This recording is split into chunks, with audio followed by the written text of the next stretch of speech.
Hey there. No matter what your circumstance of life, no matter where you are in the world, there are certain things that you have to do each and every day. Wouldn't it be wonderful to find joy in each and every word, thought and action? In this video I'm going to describe a technique which can allow you to do just that. It's important to realise that a lot of our enjoyment is circumstantial. It's based on how we interpret a situation. So as I speak to this camera, someone somewhere is in a classroom and writing out lines as a form of punishment. They're hating every moment of it, and the teacher takes those lines and looks at their handwriting and says it's not good enough and asks them to do it again, and they feel very hurt and they don't enjoy having to be able to repeat that. Likewise, someone somewhere else is paying for a calligraphy class whereby they're beautifully creating letters and they're enjoying every moment of that class. As they form each letter, they love the subtle adjustments and improvements, and their teacher, when they see the results, says, here are the areas you need to improve, try again, and they do so, and they love the meditative nature of this continual improvement.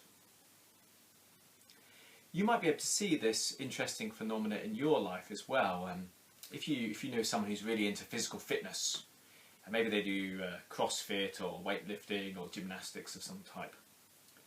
If you phone them and you say, let's get together, let's train together today. We're going to go to the gym, we're going to do some great functional training. We're going to flip tyres and we're going to get a hammer and we're going to hit that tyre and we're going to climb ropes and we're going to do fireman's carries and that kind of thing. That person may respond better to that invitation than if you called them and said, hey there, I've got some work around my house, can you come help me? I've got to move a giant pile of bricks and saw some wood. So why is it they respond to the same kind of physical activity and the same kind of invitation very differently by the context? And a lot of it is because they view one as play and the other as work. So the key to enjoying something and gaining the most from it is in our mind. So let's find that key and let's unlock that potential. My advice is to fully engage with each and every activity. So to do this, you need to really put your heart into it, and this is actually a far more interesting and rewarding process than it may sound initially. So let's imagine we have a task we don't really enjoy. Let's imagine we're doing our accounts or something. First of all, we need to position ourselves as if we mean business, so we need to make sure our body is engaged. Then we need to make the environment good for this, and we need to engage our mind, which we get a lot of advice on and we're probably quite trained in that, but also engage our heart, our emotion. To do this, you need to know your own heart. So you need to know what you value in life and what you value in things. So for me, what I really enjoy is improvement.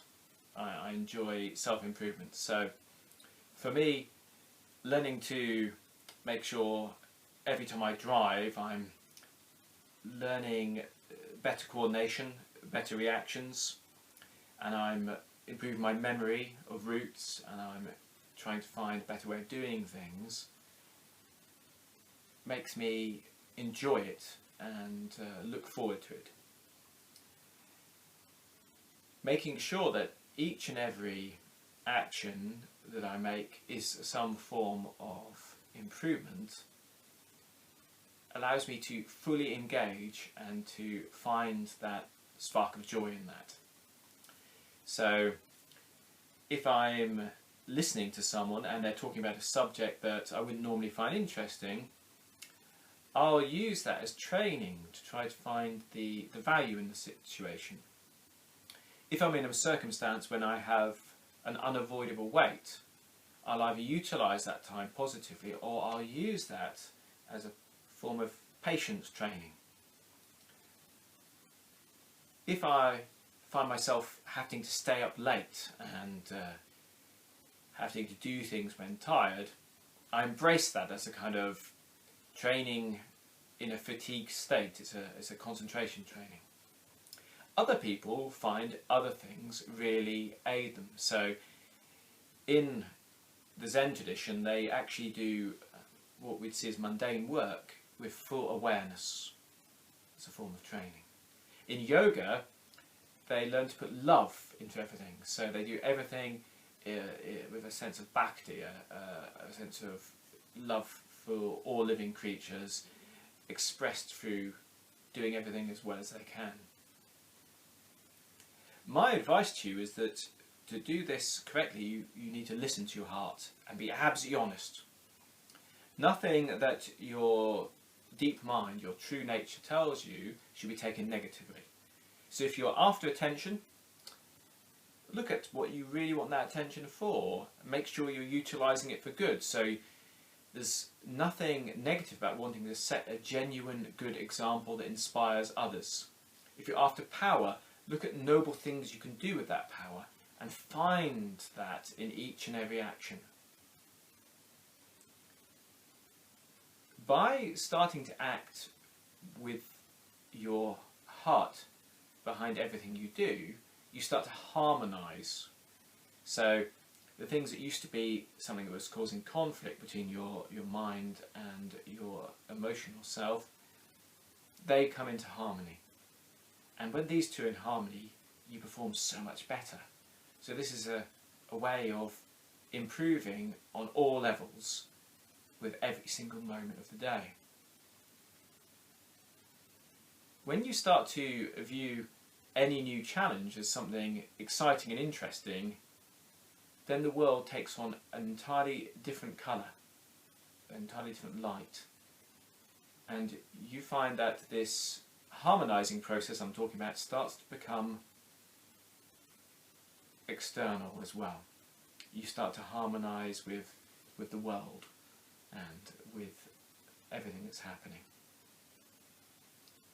I hope this video has been of use to anyone who is finding it hard to enjoy life. Until next week, let's make every word and action a reflection of our higher nature.